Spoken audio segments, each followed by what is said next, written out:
আচ্ছা, আপনার পাখি কি সবুজ পায়খানা করতে করতে একদম নিস্তেজ হয়ে যাচ্ছে? মানে কোনোভাবেই হচ্ছে সবুজ পায়খানা হচ্ছে শেষ হচ্ছে না বা ভালো হচ্ছে না, খাওয়া দাওয়া করতেছে না, ঝিমাচ্ছে, তারপরে হচ্ছে মাঝে মাঝে কাশি দিচ্ছে। কাশি দিতেও পারে, আবার নাও দিতে পারে, কিন্তু হচ্ছে মানে ওর বেন্টের মধ্যে পুপস লাগিয়ে থাকে। মানে মানে সবুজ পায়খানার সাথে হচ্ছে চুনা চুনা পানি থাকে, এরকম হয়? যদি এরকম হয়ে থাকে, আপনার পাখি খাওয়া দাওয়া না করে থাকে, যদি এরকমই হয়ে থাকে একদম, এই সবুজ পায়খানা কিন্তু মারাত্মক লেভেলের পাখিদের জন্য হচ্ছে ঝুঁকিপূর্ণ, যেটা হচ্ছে কোনোভাবেই হচ্ছে করা যায় না। পাখিরা যদি হচ্ছে সবুজ পায়খানা করে এবং খাওয়া দাওয়া বন্ধ করে দেয়, একপাশে বসে বসে ঝিমায়, তাহলে হচ্ছে ওই পাখি সারভাইভ করে না। সারভাইভ করাটা খুবই কঠিন, মানে ম্যাক্সিমাম পাখি সারভাইভ করেই না, অসুস্থ হয়ে মারা যায়। এরকম করে আমার এর আগে 3টা পাখি মারা গেছে। তারপরে এই যে জোড়াটা দেখতে পাচ্ছেন না, এই জোড়াটারও সেম সমস্যা হয়েছে। আমার ওই সময় 3টা পাখি মারা যাওয়ার পরে ওদেরও সেম সমস্যা হয়ে গেছে, এই জোড়াটার মধ্যে এরকম হয়ে গেছে। হয়ে যাওয়ার পরে আমি হচ্ছে কোনো উপায়ন্ত না পেয়ে আমি কিন্তু নতুন পাখি পালি। আমি এমন না যে পাখি পালাতে খুবই পটু, আমি হচ্ছে নতুন পাখি পালি। আমি পাখি সম্পর্কে তেমন একটা কিছু জানিও না। তো পরবর্তীতে আমি কী করলাম, যখন হচ্ছে আমার 3টা পাখি মারা গেছে, মারা যাওয়ার পরে হচ্ছে আমি কোনো সিদ্ধান্তে না যাইতে পাইরা আমি হচ্ছে ইয়েতে চলে গেছি, এই বেড দেখাইছি আমার পাখিগুলারে, বেড দেখাইছি। এই এক জোড়া পাখিরে আমি বেডে দেখাইছি। বেড দেখানোর পরে ভেট আমারে যেই পরামর্শ দিছে, যেই ট্রিটমেন্ট দিছে, আজকে আপনারা আমার পুরো ভিডিওটা দেখলে আমি ওই পরামর্শ বা ওই মেডিসিনটাই হচ্ছে আপনাদের সাথে শেয়ার করব। জাস্ট 2টা মেডিসিন আর 3 দিন। এই মেডিসিনটা যদি হচ্ছে আপনারা সঠিক পরিমাণে এবং সঠিকভাবে যদি হচ্ছে প্রয়োগ করতে পারেন, তাহলে আপনাদের পাখি একদম মরণাপন্ন হয়ে গেলেও ওইখান থেকে আসা সম্ভব। এই জটিল রোগ থেকে আপনারা নিস্তার পাইতে পারেন, আপনার শখের পাখি হচ্ছে বাঁচা যাবে। আমার যখন হচ্ছে 3টা পাখি মারা গেছে, আমার ওই 3টা পাখি হচ্ছে টেম ছিল, এবং এই যে এই জোড়াটা দেখতেছেন, এটাও আমার টেম পাখি। তো চিন্তা করেন, একটা টেম পাখি মারা গেলে মানুষের কী অবস্থা হয়। আমি অনেক কান্না করছি। তো আমি চাই না যে হচ্ছে কারো টেম পাখি মারা যাক বা কারো আদরের পাখি মারা যাক। এই জন্যই মূলত হচ্ছে ভিডিওটা করা।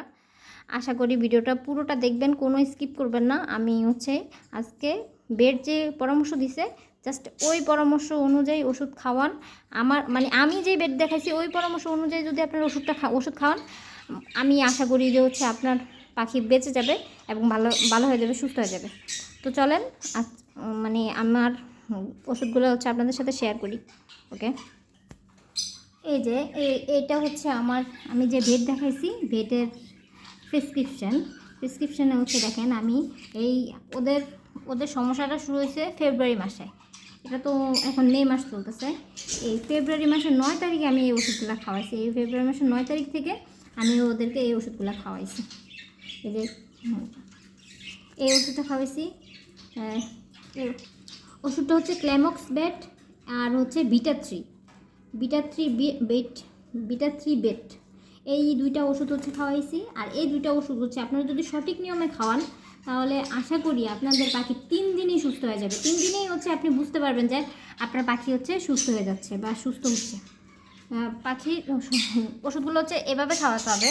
ওষুধগুলো হচ্ছে যখন হচ্ছে আপনারা নিয়ে আসবেন প্যাকেট থেকে, হচ্ছে একটা ফ্রিজে ঢালার পরে 1 চিমটি পরিমাণ আধা লিটার পানিতে, 2টা থেকে বিটা3 থেকেও 1 চিমটি পরিমাণ, আর হচ্ছে ক্ল্যামক্স বেট থেকেও 1 চিমটি পরিমাণ ওষুধ আধা লিটার পানিতে, আবার বলতেছি, ক্ল্যামক্স বেটটাও 1 চিমটি পরিমাণ এবং বিটা3 ওষুধটাও 1 চিমটি পরিমাণ আধা লিটার পানিতে মিক্স করে পাখিকে সকালবেলা দিবেন।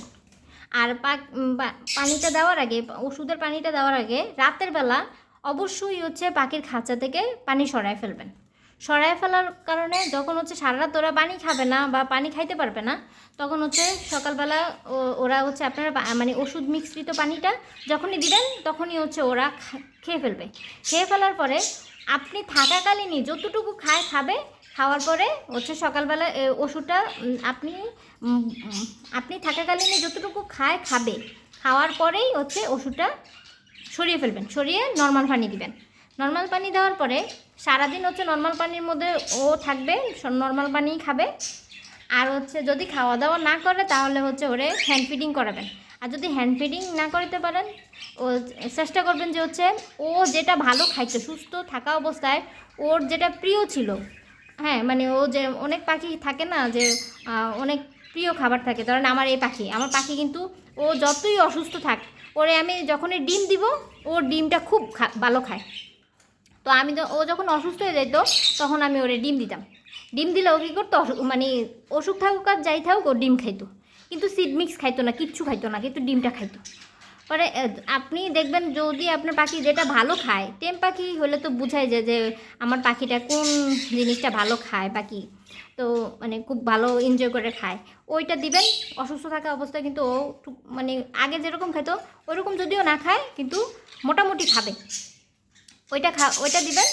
তারপরে হচ্ছে এটা তো গেল সকালবেলা, হ্যাঁ সকালবেলা দেওয়ার পরে সারাদিন তো নর্মাল পানি খাবে। নর্মাল পানি খাওয়ার পরে রাতের বেলা আধা লিটার পানিতে সেম ওষুধগুলাই, ক্ল্যামক্স ব্যাট এবং হচ্ছে বিটা-3 ওষুধটা 1 চিমটি পরিমাণ, 2টা থেকে 1 চিমটি পরিমাণ আধা লিটার পানিতে মিক্স করে হচ্ছে ওদেরকে রাতের বেলা আবার দিবেন। রাতের বেলা দেওয়ার নিয়মটা হচ্ছে এরকম যে আপনি যখন ওষুধটা ওদেরকে দিবেন, ও দেওয়ার আগে যে 1 ঘন্টা আগে আপনি ওদের খাঁচা থেকে পানিটা সরাই ফেলবেন। খাঁচা থেকে পানিটা সরায় ফেলে তারপরে ওষুধটা দিবেন। তাহলে কি হবে, ওর যখন মানে পানির প্রয়োজনীয়তা তৈরি হবে, তখন আপনি ওষুধটা দেওয়ার সাথে সাথে ওষুধটা খেয়ে ফেলবে। তখন হচ্ছে এরকম করে মানে একটানা 3 দিন খাওয়াবেন। 3 দিন খাওয়ানোর পরেই বুঝতে পারবেন যে হচ্ছে আপনার পাখিটা ধীরে ধীরে সুস্থ হচ্ছে, বা হচ্ছে আপনার পাখির পায়খানাটা পরিবর্তন হচ্ছে, সবুজ পায়খানা থেকে আস্তে আস্তে নর্মাল হচ্ছে।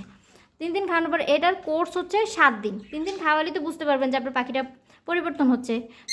তখন হচ্ছে যেহেতু এটা অ্যান্টিবায়োটিক ওষুধ, ক্লামক্স ব্যাটটা হচ্ছে অ্যান্টিবায়োটিক ওষুধ, তাই এই কারণে হচ্ছে আপনার 7 দিনের কোর্স কমপ্লিট করতে হবে, মানে টানা 7 দিন খাওয়াবেন। 7 দিন খাওয়াইলেই ইনশাল্লাহ হচ্ছে আপনার পাখি সুস্থ হয়ে যাবে ইনশাল্লাহ।